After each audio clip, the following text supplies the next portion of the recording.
দর্শক, সংবাদ প্রকাশের পক্ষ থেকে আপনাদেরকে স্বাগত জানাই। আমাদের নিয়মিত আয়োজন ডাক্তার আছেন। আজকে আমাদের অতিথি হিসেবে উপস্থিত আছেন ডাক্তার প্রদীপ চন্দ্র কর। উনি আমাদের সঙ্গে যুক্ত হয়েছেন ময়মনসিংহ থেকে। ডাক্তার প্রদীপ চন্দ্র কর, আপনাকে আমাদের স্টুডিওতে স্বাগত জানাচ্ছি। আ ধন্যবাদ। আমরা আমরা আজকের বিষয়টা নিয়ে আমরা আলোচনা করতে যাচ্ছি সেটা হচ্ছে হলো দীর্ঘদিন কঠোর লকডাউন গেল সারা দেশে। সেটা আজকে থেকে আবার সারা দেশ তার চিরচেনা যে পুরনো রূপ সেটাই ফিরে এসেছে। তাতে করে একটা স্বাস্থ্য ঝুঁকির মধ্যে পড়েছে বাংলাদেশ। তো সেই বিষয়টাকে আপনি কিভাবে দেখছেন? ধন্যবাদ অঞ্জন। আমি সংবাদ প্রকাশের সংশ্লিষ্ট সবাইকে ধন্যবাদ জানাই, শুভেচ্ছা জানাই। সংবাদ প্রকাশ খুব সম্ভবত কিছুদিন আগেই মাত্র ব্রডকাস্টে এসছে এবং আমরা অনুষ্ঠানটি দেখেছি। আমি আপনাদের ভবিষ্যৎ, খুব সুন্দর ভবিষ্যৎ হোক, পথ চলা খুব সুগম হোক এটি কামনা করি। যে এই প্রশ্নটি খুবই খুবই গুরুত্বপূর্ণ প্রশ্ন এখন, যে আমরা লকডাউনে ছিলাম, লকডাউন আগেও প্র্যাকটিস করেছি, পৃথিবীব্যাপী লকডাউন প্র্যাকটিস হচ্ছে, কিন্তু লকডাউন তো আমরা সবসময়ের জন্য দিয়ে রাখতে পারবো না, এটা সত্য কথা। লকডাউন দিয়ে তো জীবন এবং জীবিকা নিশ্চিত করা যাবে না, এটি যেমন সত্য, তেমনি আমরা যদি সচেতন ভাবে স্বাস্থ্যবিধি না মেনে চলি, তাহলে মাঝে মাঝেই যে লকডাউনের বোঝাটা আমাদের উপর চাপিয়ে দিতে হবে, এটিও কিন্তু সত্য। আসলে কথাটা হচ্ছে যে বিজ্ঞান যেটি বলেছে, যে চারটা কথা বেরোচ্ছে। আমরা ইদানিং খুব সম্প্রতি একটা কার্টুন দেখছিলাম, সুন্দর একটি কার্টুন, একটা বড় ছাতা, খুব বড় ছাতা, বড় ছাতাটাকে তারা বলেছে ভ্যাকসিনেশন। তার নিচে একটা ছোট ছাতা, তার চেয়ে বড়টা হচ্ছে একটু ছোট ছাতা, এটিকে বলেছে মাস্ক। তার নিচের ছাতাটি আরেকটু ছোট, সেটিকে বলেছে হাত ডিস্টেন্স মেনটেনিং, যে আমরা পারস্পরিক যে দূরত্ব রক্ষা করে চলবো। এবং সবার নিচে ছোট ছাতাটি, সেটি হচ্ছে হাত ধোয়া এবং পরিচ্ছন্নতা রক্ষা করা। এই চারটা ছাতা দিয়েই ওই কার্টুনটিতে দেখিয়েছে যে একটি পরিবার, নিচে একটা পরিবারের ক্ষেত্রে বলেছে তারা সুরক্ষিত। এবং এটি বৈজ্ঞানিক সত্য, যে আমরা যদি এই চারটি কাজ সময় মতো, ঠিকভাবে এবং যথার্থ উপায়ে, নাকের নিচে, থুতুরির নিচে মাস্ক নয়, এমনি নাম কস্তে ভ্যাকসিন নয়, ভ্যাকসিন নিয়ে কোন রকম মানে দুর্নীতি বা অব্যবস্থাপনা নয়, হাত ধোয়ার ব্যাপারটাতে কোনো বাড়াবাড়িও নয়, আবার আবার এটাকে অবহেলা করাও নয়, আর সামাজিক দূরত্ব, দৈহিক দূরত্ব নামে সামাজিক দূরত্ব করে ফেলা, আবার দৈহিক দূরত্ব রক্ষা না করা, সেটিও নয়। আমরা যদি এই চারটি স্টেপ ভালো করে মেনে চলি, তাহলে করোনাকে মোকাবেলা করা সম্ভব। এটি একটি বৈজ্ঞানিক সমস্যা। আমি প্রায় বলি যে করোনা হচ্ছে একটা বৈজ্ঞানিক সমস্যা, এটিকে বিজ্ঞান দিয়েই মোকাবেলা করতে হবে। বিজ্ঞান আমাকে এই চারটি স্তর শিখিয়েছে। লকডাউন কখন প্রয়োজন হয়? যখন আমরা এই চারটি স্তর ভালো করে মানি না বা ব্যবহার করতে পারি না, তখন লকডাউনের মতো একটি মানে বোঝা চাপিয়ে দিয়ে কিছুদিনের জন্য এটাকে একটু নিয়ন্ত্রণের চেষ্টা করা হয়। লকডাউন কখনোই স্থায়ী সমাধান নয়, কিন্তু আমরা যদি এই বিকল্প চারটি স্তর না মেনে চলি, তাহলে আমাদেরকে মাঝে মাঝেই লকডাউন ফেস করতে হবে। আচ্ছা, তাহলে কি আমরা এইটা মানে বলতে পারি যে আমাদের যে দেশের যে প্রধান বা সরকার, তারা কি সেইভাবে জনসাধারণকে এই উপলব্ধিটাকে পৌঁছাতে পারেনি যে মানে সামগ্রিকভাবে এই যে হাত ধোয়া, সাধারণ স্বাস্থ্যবিধি মানা, হ্যাঁ, এবং পারস্পরিক যে একটা শারীরিক দূরত্ব রাখা, এই যে ছোটখাটো যে জিনিসগুলো যেটা ভ্যাকসিনেশন হওয়ার আগে একটা সাধারণ মানুষ নিজে থেকে সুরক্ষায় বলয়ে আসতে পারে, সেই বলয়ে রাখার জন্য সেইভাবে হয়তো সচেতনতাটা গড়ে ওঠেনি। তার কারণে কি বারবার লকডাউনের এরকম সিদ্ধান্ত নিতে হচ্ছে কিনা? অনেকটা অনেকটা তো তাই। আসলে আমি আমি বলি যে আসলে করোনার যে প্রকোপটা বা এই যে অতিমারি ব্যাপারটি, এটি কিন্তু আমাদের অভিজ্ঞতা ছিল না। আমরা কেউই এরকম একটা অতিমারির জন্য 2019-এর ডিসেম্বরের আগে বা আমাদের এই দেশে মার্চের 2020-এর মার্চের আগে আমরা কেউই প্রস্তুত ছিলাম না। আমরা জানতাম না যে এরকম একটা পরিস্থিতি আমাকে মোকাবেলা করতে হবে। কাজে আমাদের কাছে যখন এই এগুলো চলে আসলো, মাস্কের কথা বললাম আমরা, আমরা যখন দূরত্ব রক্ষা করার কথা বললাম, আমরা যখন হাত ধোয়ার কথা বললাম, এটা তো বাস্তব যে এটি একটি নতুন অভিজ্ঞতা, নতুন বিধিনিষেধ আরোপ, এবং এগুলো সবাই একেবারে মন্ত্রের মতো মেনে ফেলবে, মেনে চলবে, এটা বোধহয় কোনো ক্ষেত্রে আশা করা যায় না। যদি না, আমরা চীনে দেখেছি, চীনে তারা ওহান প্রদেশে যেখানে তারা লকডাউন করেছিল, দ্যাট ওয়াজ ট্রিমেন্ডাস লকডাউন এবং একেবারে মার্শাল ল কায়দার মতো লকডাউন, সেটা চীনের পক্ষে সম্ভব। আমাদের মতো যে দেশ, আমাদের আর্থিক সংকট আছে, আমাদের বাহুল্য আছে, এবং আমাদের অশিক্ষা আছে, আমাদের বিধিনিষেধ না মানার একটা প্রবণতাও হয়তো আছে। সব মিলিয়ে আমাদের জন্য এটি একটি নতুন অভিজ্ঞতা ছিল। এটিকে একেবারে প্রথম দিন বলার সাথে সাথে সবাই মন্ত্রমুগ্ধের মতো মনে মেনে ফেলবে, সেটা আশা করা যায়নি। কিন্তু এটি তো সত্য, এছাড়া উপায় ছিল না। কাজে এখনো এখনো যে আমরা আমরা আমরা দেখি, মানুষকে দোষ দিয়ে লাভ নাই, আসলে মানুষ তো অভিজ্ঞতা থেকে শিখে। একটি কথা বললে, একটি উদাহরণ দিলে বোঝা যাবে যে, দেখেন, টিকা যখন প্রথম আসলো, টিকার বিরুদ্ধে কিন্তু অনেক প্রচারণা ছিল, কিন্তু মানুষ তার অভিজ্ঞতা থেকে শিখেছে যে টিকাটি খুব দরকারি। এখন টিকার জন্য যে লাইন পড়েছে, টিকা যেভাবে নিতে যাচ্ছে মানুষ, আমরা দিয়ে কুলোতে পারছি না। কাজেই এটি মানুষ তার অভিজ্ঞতা থেকে শিখে ফেলছে যে তার মাস্ক ছাড়া গত্যন্তর নেই, এই নিয়মগুলো মানা ছাড়া গত্যন্তর নেই। কোনো নিয়মই একেবারে খুব মানে খুব তাড়াহুড়া করে সবাইকে মানিয়ে ফেলা যাবে, সেটা আশা করা যায় না। এটা আমাদের সবার দায়িত্ব ছিল। আমরা যার যার জায়গা থেকে নিশ্চয়ই চেষ্টা করেছি, চিকিৎসক হিসেবে আমি চেষ্টা করেছি, সংবাদকর্মী হিসেবে আপনারা চেষ্টা করেছেন, সরকার তার পর্যায়ে থেকে চেষ্টা করেছে।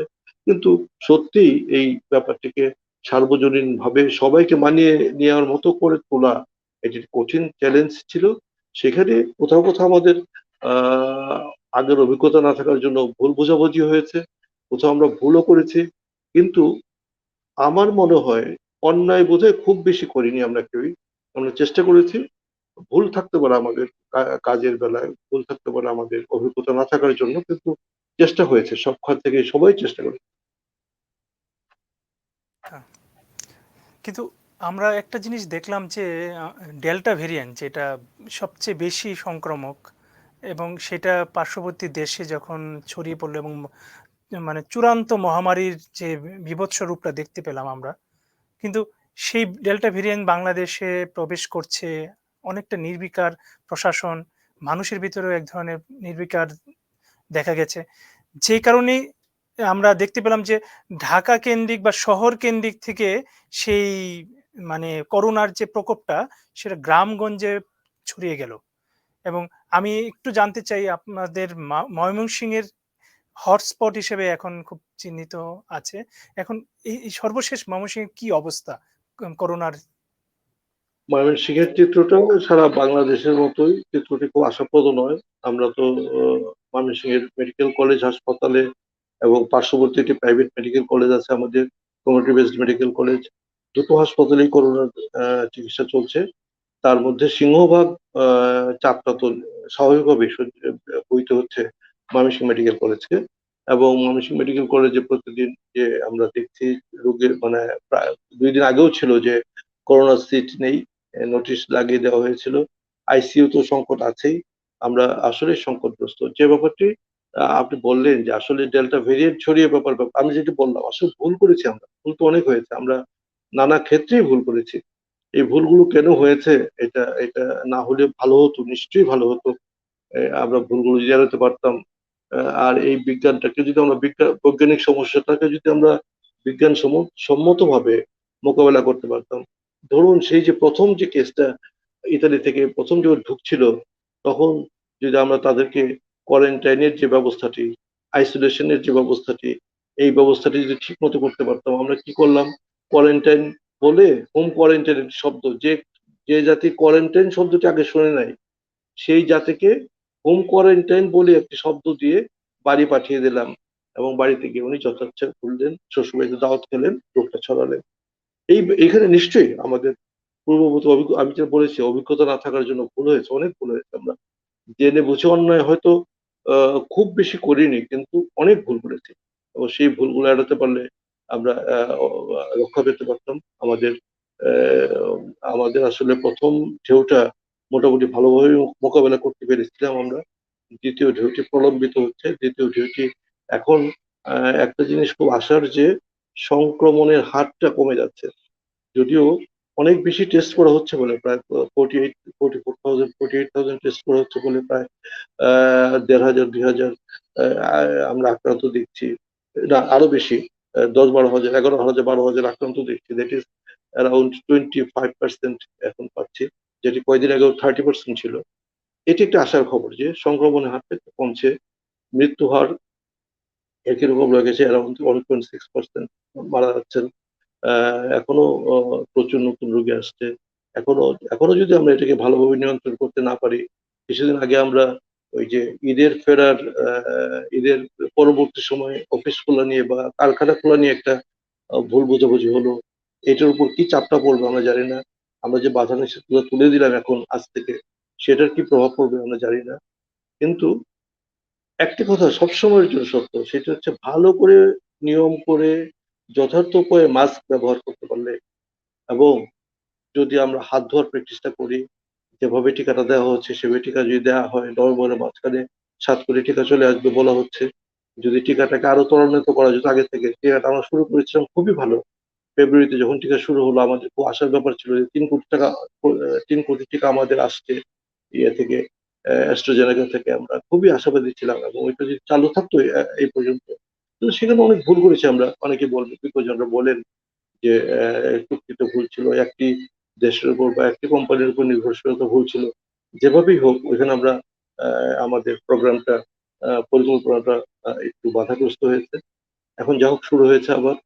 যদি টিকাটা দিয়ে যেতে পারি, তাহলে আশা করা যায় যে আমরা হয়তোবা, আর আমরা মাস্ক সচেতনতা এটা অবশ্যই, আমার মনে হয় টিকার পরবর্তী স্তরে মাস্ক এবং মাস্ক, এটার বিকল্প কিছু নয়।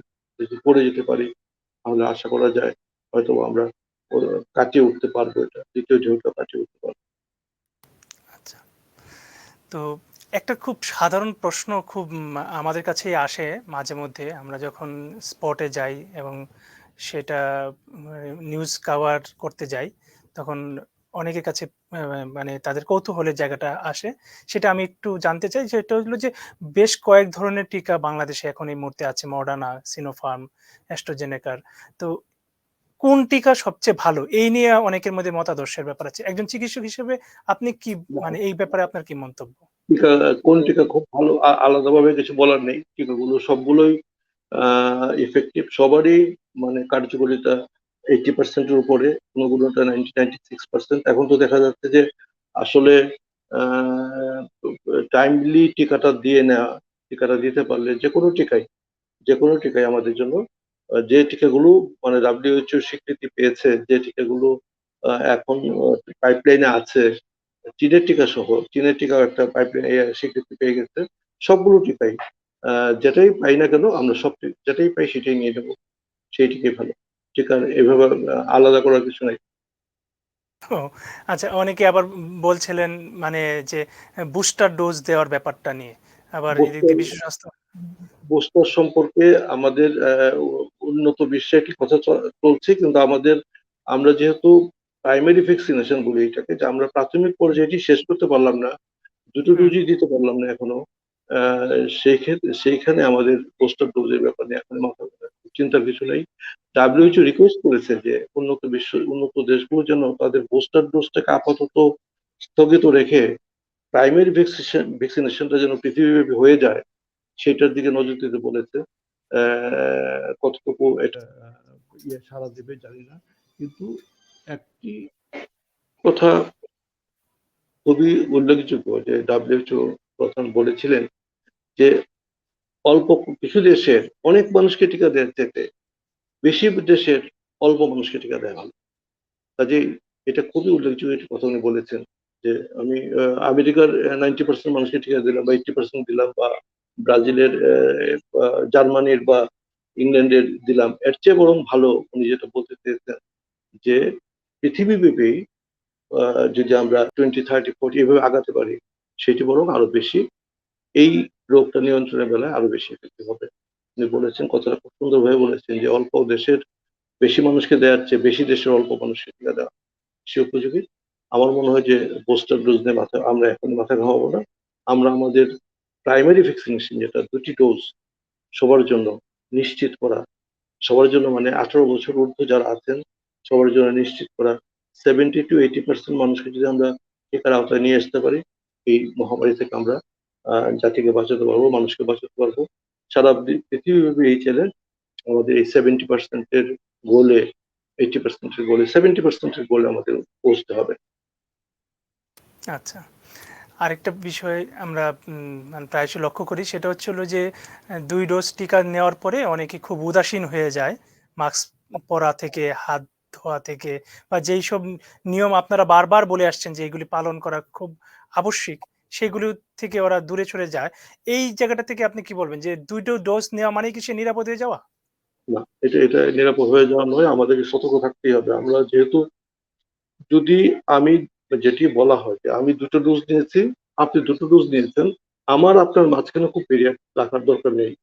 কিন্তু বাংলাদেশে কত পার্সেন্ট মানুষ, কত লক্ষ মানুষ 2টো ডোজ শেষ করেছে। যে আমাদেরকে ধরে নিতেই হবে যে আমাদের সোশ্যাল ট্রান্সমিশন, যেটা সামাজিক সংক্রমণ চলছে, কাজেই এইখানে এই যে আমি বাধা নিষেধ না মানার কোনো সুযোগ আমার নাই। 2টো ডোজ নেওয়ার পরেও আমাকে মাস্ক ব্যবহার করতে হবে, আমাকে সামাজিক সুরক্ষার অন্যান্য যে নিয়মগুলো মানতে হবে। যে পর্যন্ত না আমরা 70% মানুষকে টিকা দিয়ে শেষ করতে পারলাম, সেই পর্যন্ত আমাদের এটা করতে হবে। আশা করি যেদিন আমাদের সেই স্তরটি আসবে, সেই সুখের স্তর, সেদিন নিশ্চয়ই আমাদের যারা পরামর্শক, যারা বিজ্ঞানী, তারা বলবেন যে এখন আমরা উন্মুক্ত হতে পারি। কিন্তু আমার মনে হয় এখনই যারা আমরা 2টো ডোজ দিয়েছি তারা এখনো নিরাপদ নই। আমরা আমাদের অসুখ, আমাদের মৃত্যু হার, এই সমস্ত ব্যাপার নিয়ে আমরা আশাবাদী হতে পারি, কিন্তু কখনোই আমি এই ট্রান্সমিশন চেইনের একটা পার্ট হতে পারি না। আমার মাঝখানে জীবাণুটা ঢুকে গেলে তো আমি এটা আরেকজন, আমি নিজে আক্রান্ত না হলে, আমি তো ডোজ নিয়েছি, আমার মাঝখানে জীবাণুটা ঢুকলো, এই জীবাণুটা তো আমি অন্যদের ছড়িয়ে দেবো। আমি হয়তো সেই মাত্রায় অসুস্থ হব না, কিন্তু আমি তো অন্যের জন্য ক্ষতিকর হব। কাজেই এখনই সেটা বলার সময় আসেনি, আমাকে বিধি মানতেই হবে। যাই হোক, আমরা অনুষ্ঠানের প্রায় শেষ পর্যায়ে চলে এসেছি। আপনাকে অনেক ধন্যবাদ। আপনি মানে আপনার অনেক ব্যস্ততার মাঝে আমাদেরকে আপনি সময় দিয়েছেন। তো এই একদম সংক্ষেপে যদি দর্শকদের উদ্দেশ্যে মানে এই সচেতনতামূলক কোনো একটু বার্তা দিতে চান, আপনি কাছে শুনতে চাই। একটাই একটাই কথা যেটা দিয়ে আমরা শুরু করেছিলাম, প্রিয় দর্শক, আমরা ভয় পাবো না, আমরা খুবই সন্ত্রস্ত হয়ে যাব না, কিন্তু আমরা এটাকে খুবই সচেতনতার সাথে মোকাবেলা করব।